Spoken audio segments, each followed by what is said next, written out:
untuk memberikan gambaran bagaimana tata cara pendirikan sholat yang diajarkan oleh Nabi alaihi salatu wassalam sebagaimana diuraikan oleh para ulama di dalam kitab-kitab fikihnya. Karena sholat ini penting. Sholat ini ruknun min arkanil Islam. Sholat ini merupakan salah satu rukun Islam. Dan sholat ini merupakan imaduddin. Sholat ini merupakan tiangnya agama. Jadi jangan sekali-kali kita permainkan kita punya sholat atau kita melakukan sholat tidak sesuai aturannya. Dan yang akan saya sampaikan di sini adalah bagaimana yang muktamad khususnya dalam mazhab al-Imam Asy-Syafi'i radhiyallahu taala anhu. Nah, karena itu perhatikan sekali lagi semua, kalau kita bicara tentang sholat, tentu sholat ada rukunnya, sholat ada sunnah ab'adnya, dan sholat ada sunnah hay'ahnya. Nah, kalau kita bicara tentang rukun, tentu tidak boleh tidak rukun itu harus kita kerjakan. Jadi kalau kita sholat meninggalkan rukun, maka sholat kita tidak sah. Dan kalau kita masih ada di dalam sholat belum selesai, kemudian kita menyadari ada rukun yang tertinggal, maka rukun yang tertinggal itu tetap harus kita kejar. Tidak bisa diganti dengan sujud sahwi. Contoh, begitu kita sholat di tahiyat yang terakhir, kemudian kita teringat, yakin bahwa tadi di rakaat kedua kita tidak baca suratul Fatihah. Tapi kita langsung membaca surat. Maka sebelum kita salam, kita masih ada dalam sholat kita. Maka rakaat kedua kita tidak sah. Lalu bagaimana solusinya? Kita berdiri, berarti kalau rakaat kedua dihitung tidak sah, kita baru berapa rakaat sholat? Baru 3. Kalau rakaat kedua kita katakan kita sholat isya yang 4 rakaat. Begitu kita tahiyat terakhir, ingat rakaat kedua nih kita tidak baca suratul Fatihah. Maka rakaat kedua kita dianggap tidak sah, berarti kita baru sholat 3 rakaat. Maka kita ganti, kita harus segera berdiri untuk menambah 1 rakaat lagi. Nggak bisa diganti dengan sujud sahwi. Oh tadi saya lupa tuh, nggak baca Fatihah. Udah, nanti saya sujud sahwi sebelum salam. Nggak bisa. Kalau rukun nggak bisa. Rukun harus dibayar dulu, baru nanti ditambah dengan sujud sahwi. Itu rukun. Nah kalau sunnah ab'ad, seperti apa sunnah ab'ad? Sunnah ab'ad seperti tahiyat yang pertama, itu sunnah ab'ad. Nah, seperti lagi membaca kunut dalam sholat subuh, itu sunnah ab'ad. Nah, kalau kita terlupa dari sunnah ab'ad, tidak usah dikejar. Oh, tadi lupa rakaat kedua kita tidak tahiyat yang pertama. Tidak apa-apa. Sholat kita tetap sah. Tapi nanti sebelum kita salam, kita sujud sahwi. Jadi kalau sunnah ab'ad nggak usah dikejar. Begitu juga kunut. Oh tadi lupa saya nggak kunut barusan. Nah kita sudah sujud atau sudah duduk. Nggak usah dikejar lagi. Tinggalkan saja kalau udah telanjur ditinggal. Kalau sudah telanjur kita lupa, tinggalkan saja. Tapi nanti sebelum kita salam, kita melakukan sujud sahwi. Jadi beda tuh. Ada rukun, ada sunnah ab'ad. Nah sedangkan sunnah hay'ah, andai kata kita terlupa, nah kita tidak merusak kita punya sholat. Dan tidak juga perlu diganti dengan sujud sahwi. Artinya kalau kita sudah tinggalkan itu yang namanya sunnah hayat, kita tidak mendapatkan fadilahnya. Tapi tidak merusak sholat. Sholat kita sunnah hayat banyak sekali. Nah, sunnah hayat ini dalam sholat banyak sekali. Nah, seperti apa? Seperti takbir-takbir yang kita lakukan dalam sholat kecuali takbiratul ihram. Nah, seperti juga zikir-zikir yang kita baca dalam ruku, dalam sujud. Nah, itu semua merupakan sunnah hayat. Yang andai kata kita lupa, kita tidak baca, nah itu tidak merusak sholat kita dan tidak perlu diganti dengan sujud sahwi. Nah, jadi saya tidak ingin membahas panjang lebar tentang apa itu rukun sholat, apa itu sunnah hayat, apa itu sunnah ab'ad, akan terlalu panjang. Langsung saja kita kepada al-fiqhut tatbiqi. Kita langsung kepada fikih praktek sehari-hari. Jadi saya ambil yang penting-penting saja. Perhatikan. Jadi kalau kita hendak melaksanakan sholat, kita harus sepenuhnya melakukan takbiratul ihram itu menghadap ke kiblat. Kalau ada yang melakukan takbiratul ihram, sebagiannya tidak menghadap ke kiblat, maka takbiratul ihramnya tidak sah dan sholatnya tidak sah. Saya kasih contoh. Imam mau sholat menghadap ke kiblat. Kemudian dia merapikan shaf. Sawu sufuf. Sawu wa'tadil. Ayo luruskan. Tahu-tahu imam belum menghadap ke kiblat, udah takbiratul ihram. Allahu Akbar. Saya mau tanya, ada gak bagian takbiratul ihram yang dia gak menghadap ke kiblat? Tidak sah.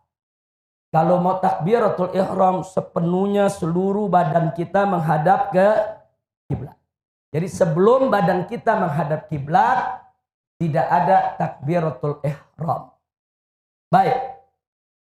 Nah, rukun sholat yang terpenting dan pertama adalah niat. Niat yang ditancapkan dalam hati kita tatkala kita melakukan takbiratul ihram. Jadi waktu Anda mengatakan usolli fardul isya'i arba raka'atin mustaqbilal kiblati adaan ma'muman lillahi ta'ala. Saat Anda mengucapkan niat tadi, Anda belum niat. At-talaffuz bin niyah dalam Syafi'i, melafazkan niat dalam mazhab Syafi'i hukumnya mustahab. Disukai dan dianjurkan. Kenapa? Limusa'adatil qalbi ala tathbitin niyah. Untuk membantu hati dalam menancapkan niat. Artinya niat itu di hati, bukan di mulut. Niat itu adanya di dalam hati kita, bukan di mulut. Yang kita ucapkan saat kita talaffuz bin niyah, itu kita belum masuk ke dalam niat. Belum. Kapan kita masuk ke dalam niat? Begitu kita baca Allahu Akbar. Itu dari mulai huruf alif, Allahu Akbar. Dari mulai alif sampai huruf ro. Allahu Akbar. Masa waktu kita baca Allahu Akbar dari alif sampai huruf ro, itulah masa untuk kita menancapkan niat di dalam hati. Nah, cara nancapin niatnya apa? Jangan Anda rancu. Jangan lagi Allah. Begitu kita baca Allahu Akbar, hati kita sibuk. Usolli fardul maghrib salah rakaatin. Enggak begitu, saudara. Bukan itu maksudnya. Tapi begitu kita baca Allahu Akbar, kita melakukan istihdaril qalb bis shalah. Kita menghadirkan hati kita di dalam sholat. Hati kita, akal pikiran kita hadirkan, kita sadarkan, kita insafi bahwa kita masuk dalam sholat. Itu namanya penancapan niat. Minimal dalam penancapan niat ada 3 unsur yang kita mesti ingat. Pertama, penancapan ikrar bahwa kita akan melaksanakan sholat. Kalau dalam bahasa Arabnya usolli. Yang kedua, menyebut jenis sholatnya. Fardu atau sunnah. Yang ketiga, menyebut nama sholatnya. Ini 3 yang penting. Jadi kalau kita sholat maghrib, usolli fardol maghrib. Sholat isya, usolli fardol isya. Kalau kita sholat subuh, usolli fardos subhi. Kalau kita sholat sunnah, usolli sunnatal witri. Jadi sebut usollinya, sebut jenisnya, sebut nama sholatnya. Hanya ini 3 syarat. 3 syarat yang harus ada dalam penancapan niat. Jadi nggak usah repot-repot pakai mustaqbilal kiblati arba'a raka'atin dan seterusnya. Enggak. Fokus saja. Begitu kita baca usolli fardhal maghribi tarata raka'atin mustaqbilal kiblati adaan ma'muman lillahi ta'ala. Allahu Akbar. Ketika kita baca Allah, hati kita, akal pikiran kita hadirkan. Kalau kita sholat maghrib hadirkan. Ingat usolli fardhal maghrib. Usolli fardhal maghrib. Usolli fardhal maghrib. Atau yakini dengan bahasa kita. Saya sholat maghrib fardu maghrib. Saya sholat wajib maghrib. Saya sholat fardu maghrib.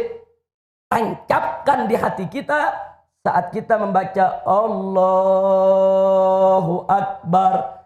Itu yang disebut niat. Kira-kira jelas tidak? Tapi kalau pertanyaannya, oh kalau gitu nggak perlu dong talafuz. Usolli fardhal maghribi. Siapa bilang tidak perlu? Dalam mazhab Syafi'i mustahab, disukai. Nah pertanyaannya, kenapa disukai? Sebab dengan kita melafazkan niat, kita sedang menuntun hati. Hati manusia ini selalu bergejolak. Hati manusia ini bulak-balik. Hati manusia ini kalau tidak diikat, diseret, disadarkan, nanti dia tidak hadir dalam sholat kita. Nah maka itu waktu kita menghadap kiblat, kita menghadirkan hati kita ucapkan niat. Usolli fardhal maghribi. Maksudnya saat kita mengucapkan itu, seolah-olah kita lagi tegur kita punya hati. Hati dan akal pikiran kita tegur. Hatiku, akal pikiranku, ingat, ini kita mau sholat nih. Ingat, kita mau sholat maghrib. Ini ada 3 rakaat. Ini menghadap kiblat. Kita sebagai makmum, ingat, hadir. Jadi kita tuh lagi mencambuk kita punya hati. Kita mencambuk kita punya akal pikiran. Hadir kau dalam sholat. Nah, begitu hati kita udah kita cambuk, hadir, siap dia hadir. Baru kita takbiratul ihram. Allah. Kita hadirkan. Usolli fardhal maghrib. Ada di akal pikiran kita. Ada di hati kita. Bahwa kita sholat fardu maghrib. Atau bahwa kita sholat sunnah tarawih. Masukkan dalam hati kita. Dari mulai kita baca Allahu Akbar. Itulah yang disebut niat. Kira-kira jelas tidak? Tapi kalau kita nggak talafuz bin niyah. Saudara. Memang nggak apa-apa. Tanpa talafuz bin niyah bisa sah. Tapi ingat. Tolong kalau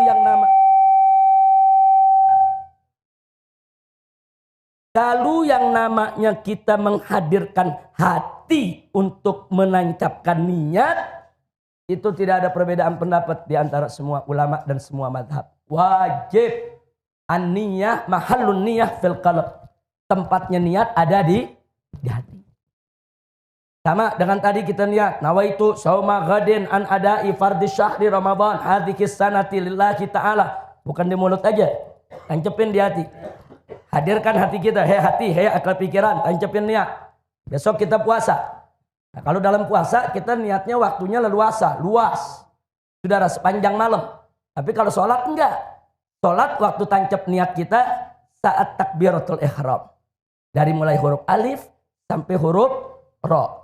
Allahu Akbar. Makanya orang-orang kenapa selalu bunyi begini? Mana Denis? Hah? Volume mana? Volume mana? Coba, mana Denis? Mana Denis yang bertugas? Kemana Denis kok bisa nggak ada? Nggak hadir. Kemana dia? Coba Umar, mana? Kenapa ada santri yang nggak ada di sini? Denis mana? Ridho mana? Saya nggak lihat Ridho.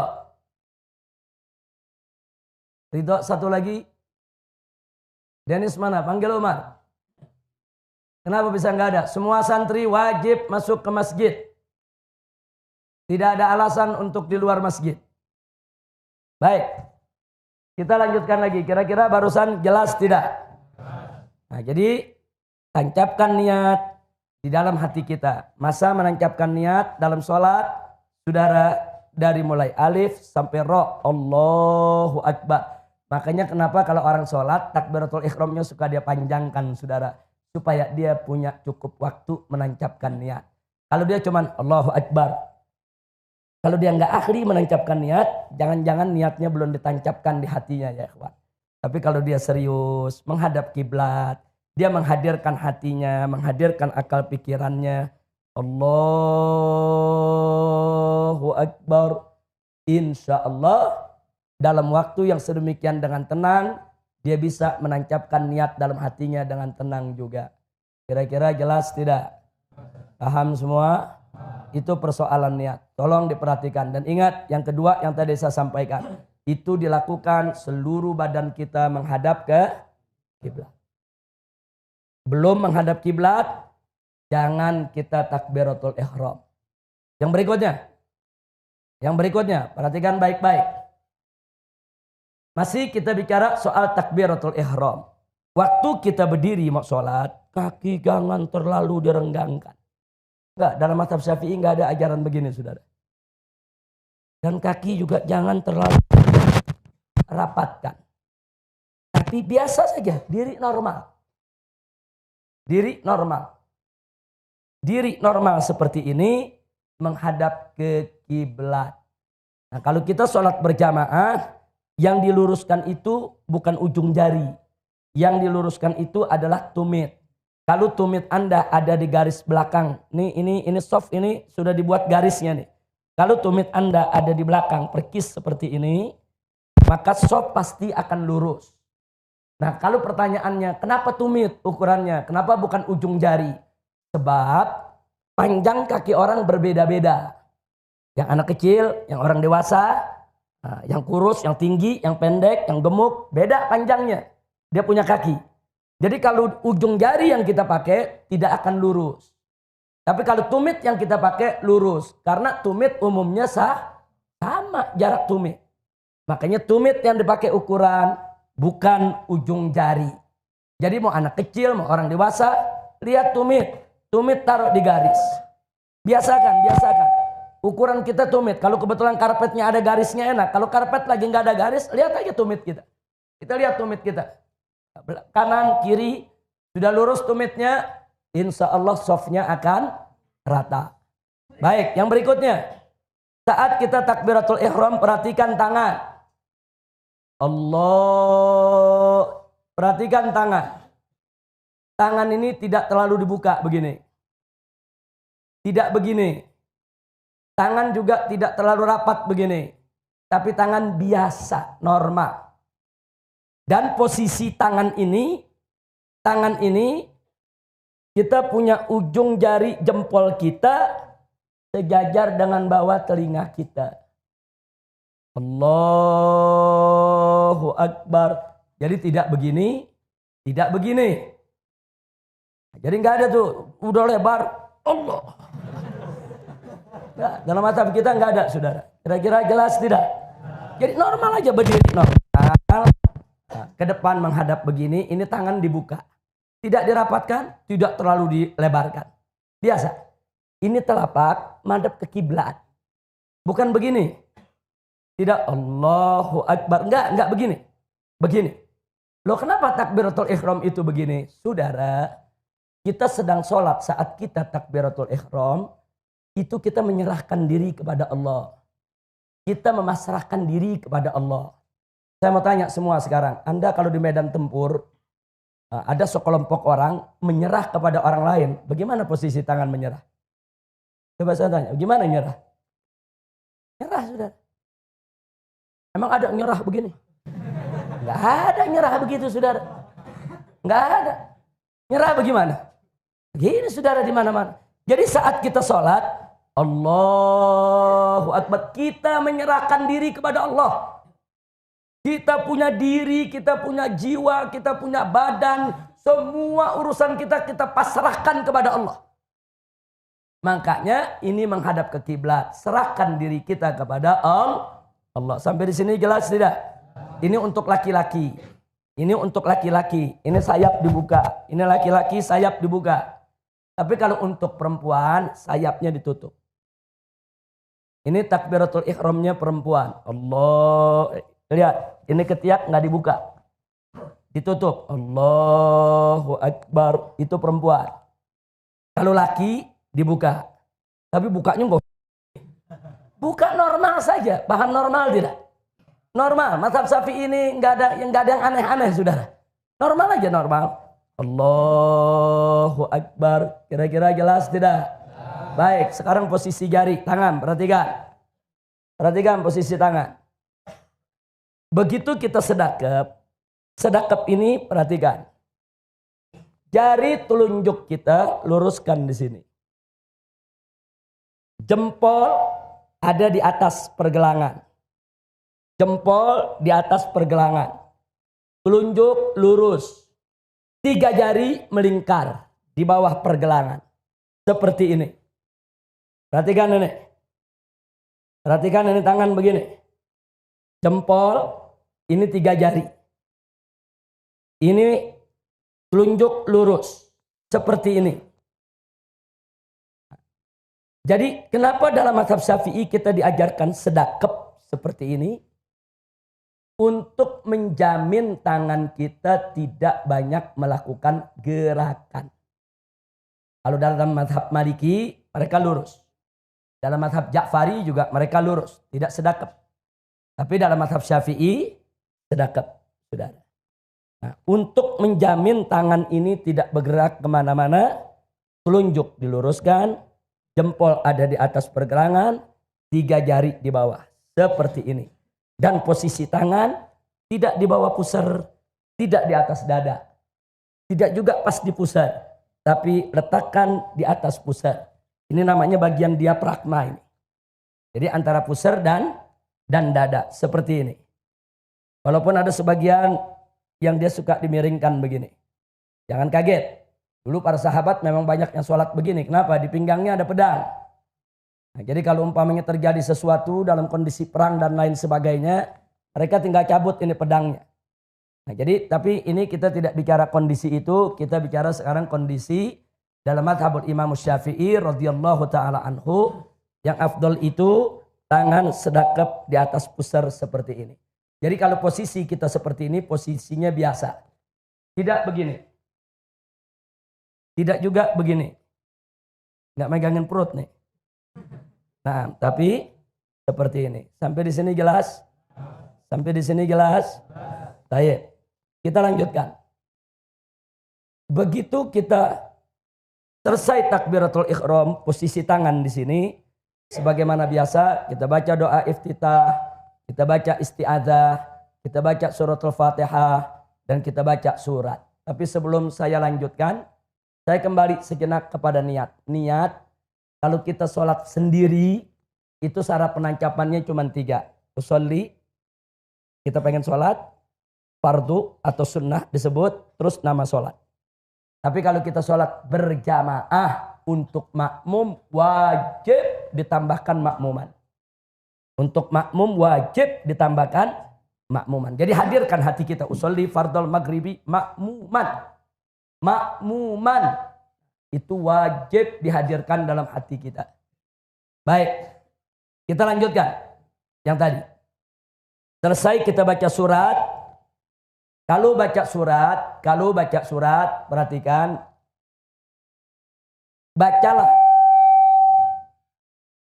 Bacalah surat yang lebih dulu. Jangan baca yang belakangan. Contoh.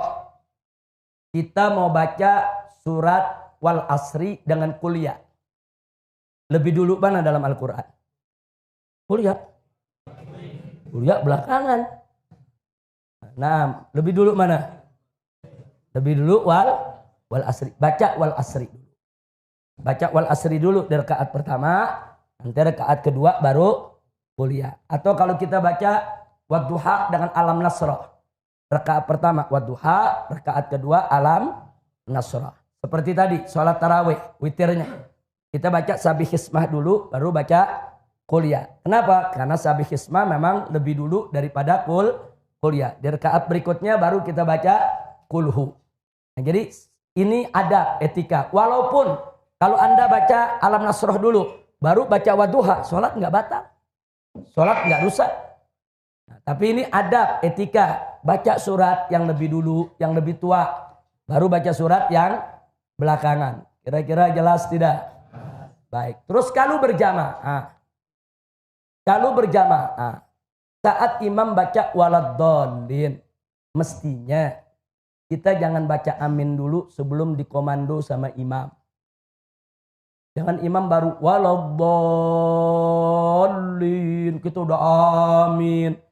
Imamnya sendiri belum beres nih innya. Enggak begitu. Biarkan imam selesaikan waladdalinnya.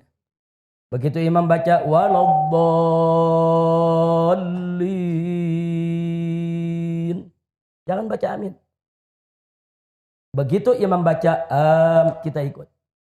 Amin itu ikut komando imam.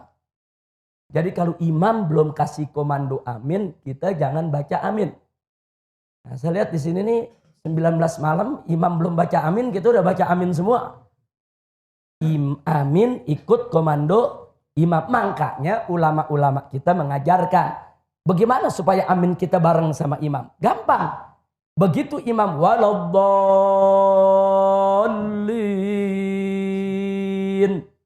baca Rabbighfirli wali walidayya. Baru kita baca amin. Loh kenapa begitu? Sebab iman habis baca waladdallin. Coba. Saya mau semuanya baca waladdallin. Ayo rame-rame.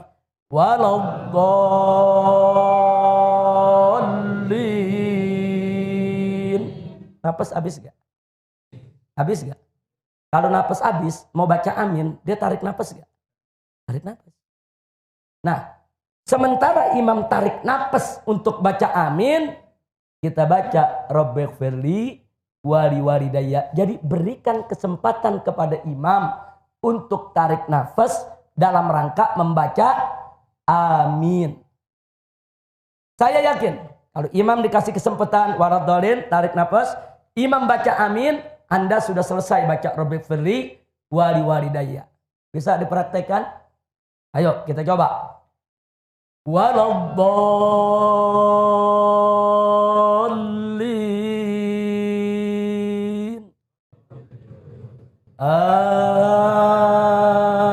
Amin. Saya imam lagi tarik nafas, Anda baca Rabbighfirli wali walidayya, kira-kira aminnya bareng tidak?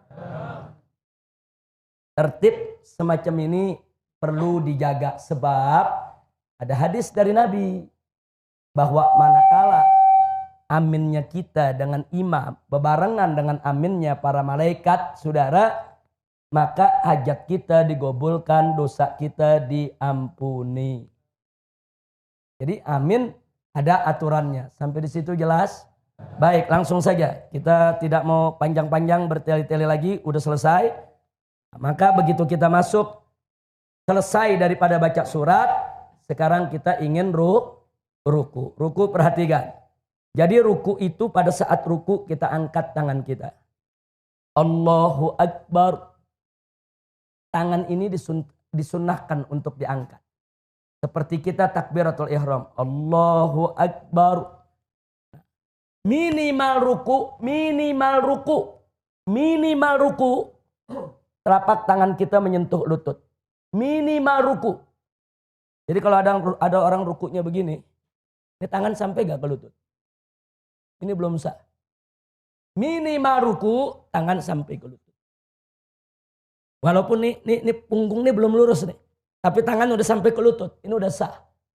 Lebih sempurna kalau dia luruskan. Ini rukunya laki-laki. Rukunya perempuan, tangan ke dalam. Ini rukunya perempuan, ini rukunya laki-laki. Laki sayapnya dibuka, perempuan sayapnya ditutup. Sampai di situ jelas? Minimal ruku sekedar membaca 1 kali tasbih. Subhanallah. Waktunya maksudnya.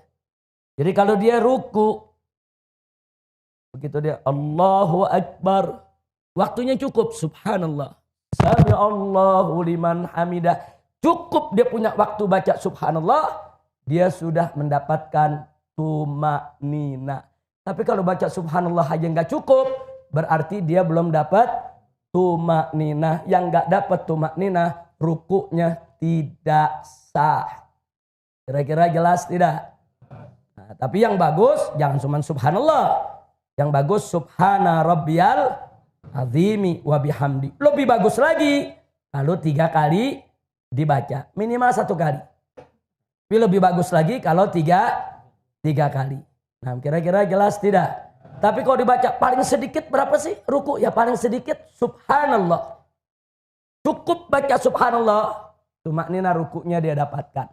Tapi kalau sholat jangan berhitungan sama Allah, jangan pelit. Cuman subhanallah tuh pelit bener. Nah minimal kita baca subhana rabbiyal azimi wa bihamdi. Walaupun cuman sekali. Yang afdal 3 kali. Kira-kira jelas tidak? Paham? Nah, baik, sekarang kita bangkit.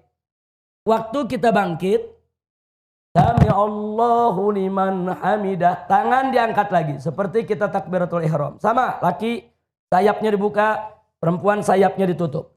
Sami Allahu liman hamidah. Posisi tangan perhatikan. Bagi orang yang bisa mengendalikan tangannya, luruskan saja. Tidak usah sedekap. Tapi bagi orang yang tidak bisa mengendalikan tangannya, lebih baik dia sedekap lagi. Jadi jangan kaget ada yang sholat begitu sami Allahu liman hamidah. Ada yang sedekap lagi. Kenapa? Dia mau jaga supaya tangannya nggak bergerak. Sebab ada orang begini. Sami Allahu liman hamidah. Ada yang begini. Ini bisa membatalkan sholat. Dia bergerak nih begini nih. Jadi kalau dia nggak bisa kendalikan tangan, ini namanya dia nggak bisa kendalikan tangannya. Kalau dia nggak bisa kendalikan tangan, apalagi sudah jadi kebiasaan dia, mungkin dari kecil dia emang demen begini, saudara sampai gede nggak hilang-hilang. Nah, jadi kalau memang dia nggak bisa kendalikan tangannya, langsung saja. Sami Allahu liman hamidah, sedekap lagi. Tapi kalau bisa kendalikan tangan, bagusnya tidak sedekap. Jadi perhatikan. Sami Allahu liman hamidah. Dan saat kita iktidal pun tetap harus ada tumakninah. Minimal Rabbana walakal hamd. Baca Rabbana walakal hamd. Syukur lagi kalau kita bacanya lebih panjang. Rabbana lakal hamdu mil as-samawati wa mil al-ardi mil amasyi'ta min syai'in ba'du. Lebih bagus kalau kita baca lengkap. Tapi kalau kita membaca singkat Rabbana walakal hamd boleh. Sampai di sini jelas? Jelas? Baik, sekarang sujud. Perhatikan. Begitu kita sujud, habis sami Allahu liman hamidah. Waktu kita sujud, enggak perlu angkat tangan lagi. Kadang-kadang ada yang angkat tangan untuk melakukan sujud. Enggak usah. Jadi saudara, sami Allahu liman hamidah, Rabbana walakal hamd. Langsung kita sujud. Sujud yang turun pertama kali adalah dengkul. Yang turun pertama kali dengkul. Nah, setelah itu tangan. Kedua baru jidat kita. Nah, jadi perhatikan cara turunnya dulu. Turunkan dulu dengkul kita. Kedua tangan kita. Kemudian kita sujud. Baik. Ada beberapa hal yang perlu diperhatikan. Posisi kaki. Posisi jari jemari. Jangan begini. Tapi dia berdiri. Saya ingin tunjukkan posisi ini. Jangan begini. Tidak sah yang begini. Jangan begini. Jangan juga begini. Berdiri. Kira-kira jelas tidak? Berdiri begini. Jangan begini. Jangan main-main kalau lagi ruku. Jangan ntar begini, begini. Jangan. Ini seperti ini. Sempurna. Jangan ditekuk ke depan. Jangan juga begini. Tapi berdiri. Walaupun yang berdiri ini cuma jempol dengan jari di sebelahnya, dengan jari di tengah, kelingking tidak nempel, tidak apa. Yang penting ujung jari jemari ini bagian dari sujud kita. Kira-kira jelas tidak? Baik. Sujud laki dan sujud perempuan. Perhatikan. Sujud laki agak ke depan. Terbuka. Sujud perempuan agak ke dalam. Ini sujud perempuan. Agak ke dalam. Sujud laki agak ke depan. Sampai di sini jelas? Posisi tangan sama seperti tadi. Ini tangan jangan terlalu lebar. Jangan terlalu rapat. Tangan dibuka menghadap ke kiblat. Jari jempol sejajar dengan telinga. Jadi tidak begini, tidak begini. Enggak begini. Kira-kira jelas tidak? Ini pelajaran sholat penting. Kira-kira jelas tidak? Ada gak yang begini? Ada. Yang begini? Ada.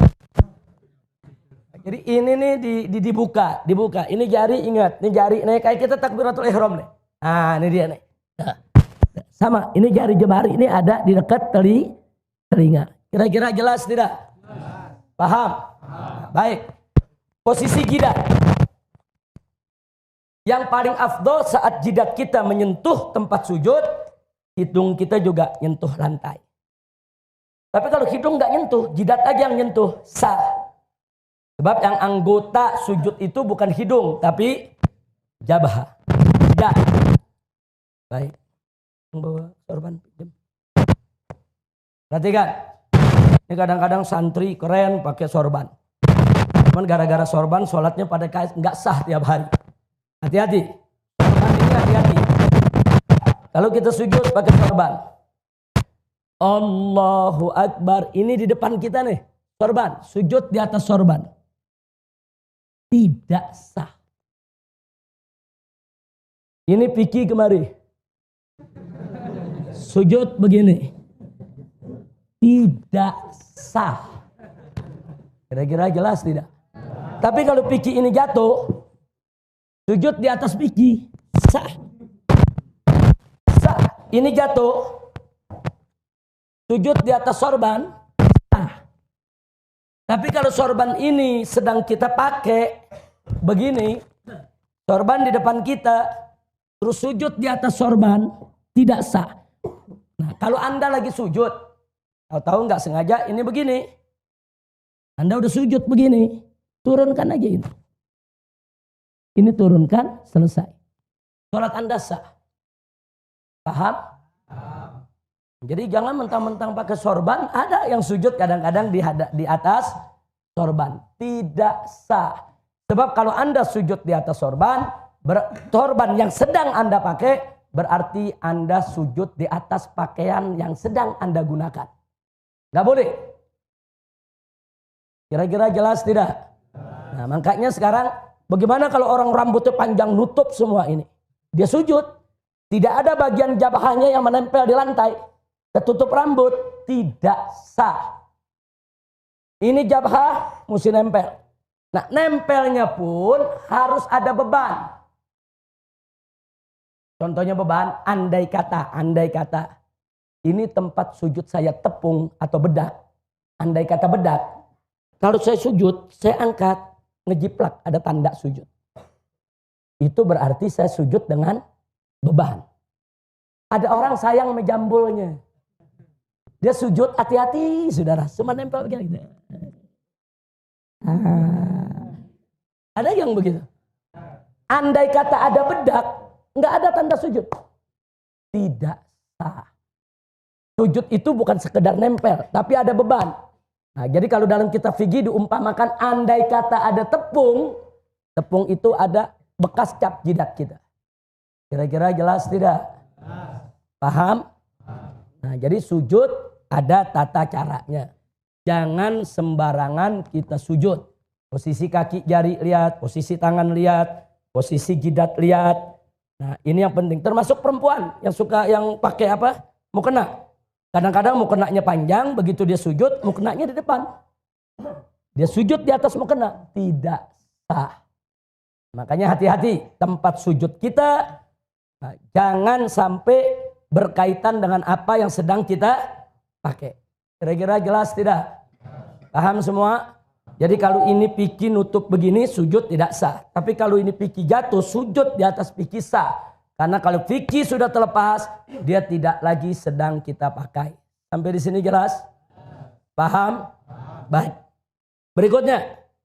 Nah, begitu kita bangun dari sujud, perhatikan kaki kita. Bangun dari sujud. Allahu Akbar. Pantat kiri kita duduk di atas kaki kiri. Kanan kita, jari jemarinya ini menghadap ke kiblat. Perhatikan, ini belakang begini. Ini namanya duduk apa nih? Ini namanya duduk apa? Iftirash. Ini duduk iftirash. Jadi tidak begini duduknya. Tidak juga begini. Kecuali bagi yang berhalangan, yang sakit, yang badannya kegemukan, yang ada asam uratnya. dia nggak bisa duduk dengan sempurna, itu lain masalah. Tapi kalau kita lagi sehat walafiat, duduk yang sempurna, duduk di atas betis kiri nih, ini telapak kaki kiri nih, ini pantat kita duduk di kaki kiri nih. Nah, beban kita ada di kiri, kaki kanan. Nah, kita lihat ini seperti ini. Jari jemari, perhatikan. Begitu kita duduk, jari jemari kita tidak megang dengkul. Enggak. Jari jemari kita di atas paha, bukan megang dengkul. Di atas paha, jangan dibuka lebar. Jangan dibuka lebar, tidak mesti terlalu rapat, biasa saja. Jari jemari kita menghadap kiblat. Tanah kiblat, semua menghadap kiblat, kita punya jari. Ujung jari sejajar dengan ujung dengkul kita. Jadi bukan di atas dengkul, tapi di atas paha ujung ini. Seperti ini.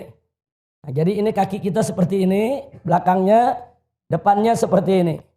Sampai di sini jelas tidak? Kemudian kita sujud, sama seperti itu. Nah, setelah sujud, kita akan berdiri.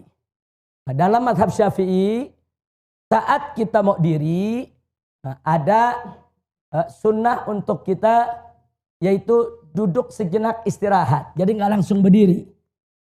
Nah, duduk sejenak istirahat baru berdiri. Tapi kalau mau langsung diri pun tidak apa-apa. Ingat, begitu berdiri tidak perlu angkat tangan lagi. Ini jamaah di sini masih banyak yang angkat tangan. Nah, masuk rakaat kedua, Allahu Akbar. Enggak. Angkat tangan ini waktu takbiratul ihram, angkat tangan.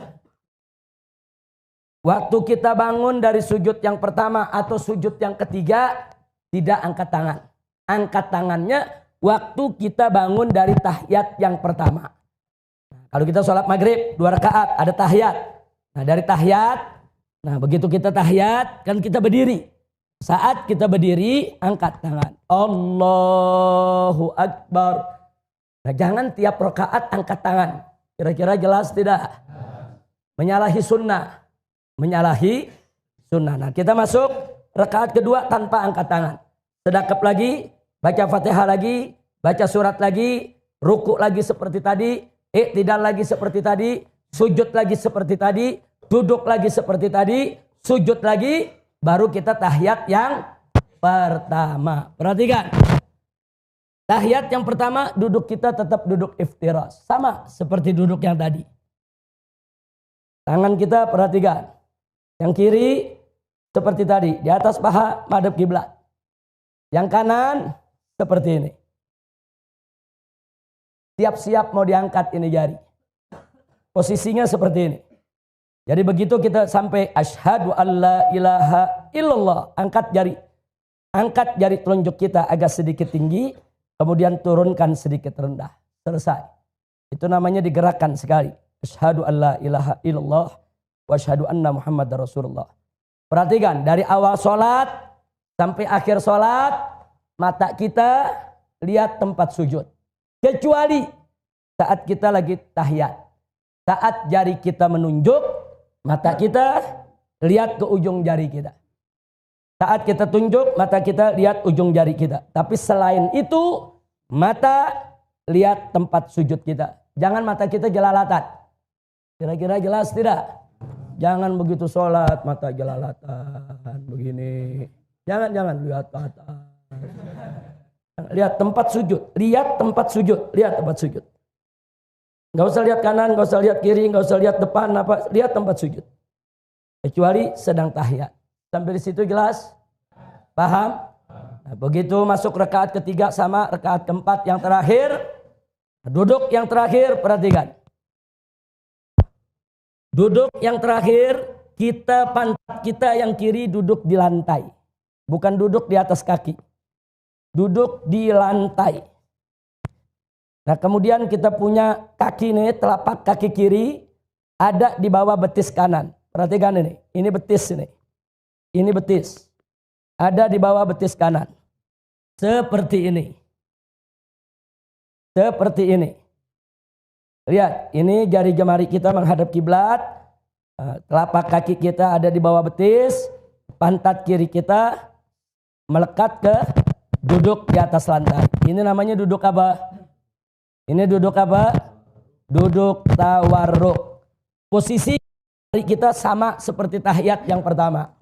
Yang kiri ada di atas paha paling ujung, yang kanan seperti ini, siap untuk diangkat. Sampai di sini jelas tidak? Kemudian salam.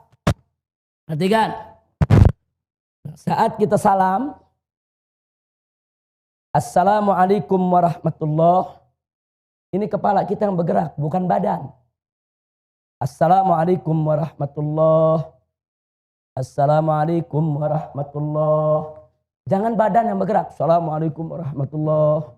Assalamualaikum warahmatullahi. Bisa batal sholat kita.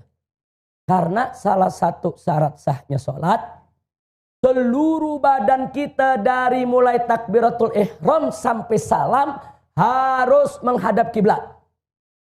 Seluruh badan kita harus menghadap kiblat. Dari mulai takbiratul ihram sampai salam. Nah begitu detik-detik terakhir, Assalamualaikum warahmatullahi. Ini nih badan kita udah nggak menghadap kiblat lagi nih. Kira-kira jelas tidak? Jadi salam yang tertib, salam ke kanan, salam ke kiri. Ini yang muktamad dalam madhab Imam Syafi'i.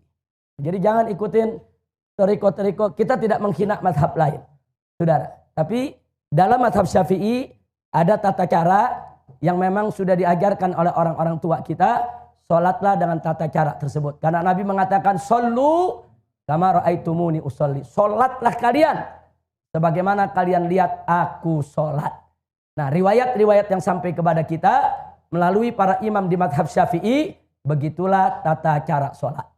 Nah kalau di Syiah, salamnya saudara dia tepok, dia punya paha. Kita nggak ada riwayat semacam itu. Nah, jadi kita tidak usil kepada mereka punya madhab, kita ikuti saja madhab kita.